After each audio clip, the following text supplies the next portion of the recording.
कौन हरा बराबर फ्रेम में।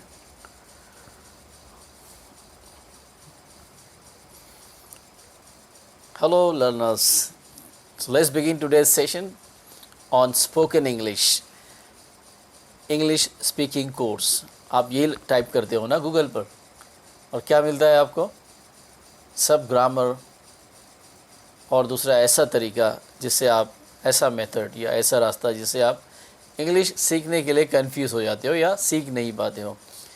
इंग्लिश सीखना बहुत आसान है या कोई भी लैंग्वेज सीखना बहुत आसान है।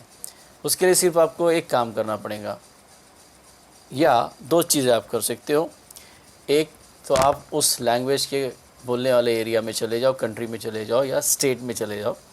जैसे आपको यहाँ पर इंडिया में मराठी सीखना है तो आपको महाराष्ट्र में आना पड़ेगा, गुजराती सीखना है तो गुजरात में जाना पड़ेगा।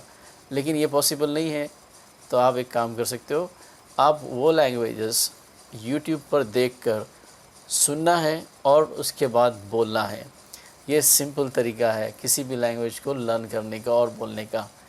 ठीक है, अभी मैं आपको एक पार्ट बताता हूँ, एक इन्फॉर्मेशन देता हूँ लैंग्वेज एक्विजिशन डिवाइस के बारे में। प्रोफेसर नोम चॉम्स्की एक लिंग्विस्ट है जो भाषा के ज्ञानी माने जाते हैं, पूरे जो ज़बानों के जानकार माने जाते हैं, पूरे वर्ल्ड में बहुत फेमस है वो। उन्होंने इसके बारे में कहा था कि ये उनका कॉन्सेप्ट है, ये उनका दिया हुआ उनकी दी हुई एक सोच है कि LAD लैंग्वेज एक्विजिशन डिवाइस ये हमारे अंदर एक इनबिल्ट एक सॉफ्टवेयर है। जैसे मोबाइल के अंदर एक सॉफ्टवेयर होता है ना, उसको चलाने के लिए लैपटॉप में कंप्यूटर में एक सॉफ्टवेयर होता है, तो हमारे दिमाग में एक सॉफ्टवेयर है जो हमारा ये दिमाग है उसका जो हार्डवेयर है उसके अंदर एक सॉफ्टवेयर है जो अपना जो लैंग्वेज है उसको एक्वायर करना, यानी उसको पा लेना, उसको हासिल कर लेना, उसको ले लेना, उसका एक डिवाइस होता है। तो उसमें सब ये ग्रामर वगैरह हमारा फिट होता है, जाकर वो हम फीड कर सकते हो उसमें, उसको प्रोग्राम कर सकते हैं। किस तरह से? वो नेचुरल होता है, हमको करने की ज़रूरत नहीं होती है।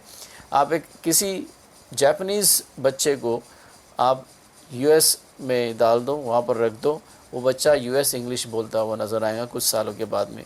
और इसी तरह एक US के लड़के को या बच्चे को आप वहाँ डाल दो चाइना में या किसी भी कंट्री में, उस लैंग्वेज को वो बोलते और सीखते नज़र आएगा, या आप देखोगे कि वो बहुत अच्छी से फ्लुएंटली वो लैंग्वेज बोल रहा है। तो ये जो डिवाइस होता है हमारा LAD, इसकी ये ज़िम्मेदारी होती है या ये उसका प्रयास होता है कि वो आपकी इस लैंग्वेज को सीखे और सिखाए। आपको करना क्या है? सिर्फ दो काम करना है। जब आपको बोलना है तो पहले आपको सुनना है बहुत, और उसके बाद में बोलना है, तब आपका ये बोलना ईजी हो जाएगा। इसी तरह इंग्लिश भी सीखी और बोली जाती है। तो इस कोर्स में हम लोग जो है मेथड बताएंगे, उसमें आपको जो है बोलना ज़्यादा है सुनने के बाद में, और पहले ही दिन से आप बोलना शुरू कर दोगे आपके अपने बारे में और अपने डेली रूटीन के बारे में, आप डेली क्या करते हो, है ना सिंपल। तो ये हम करेंगे नेक्स्ट वीडियो में। Thank you for watching.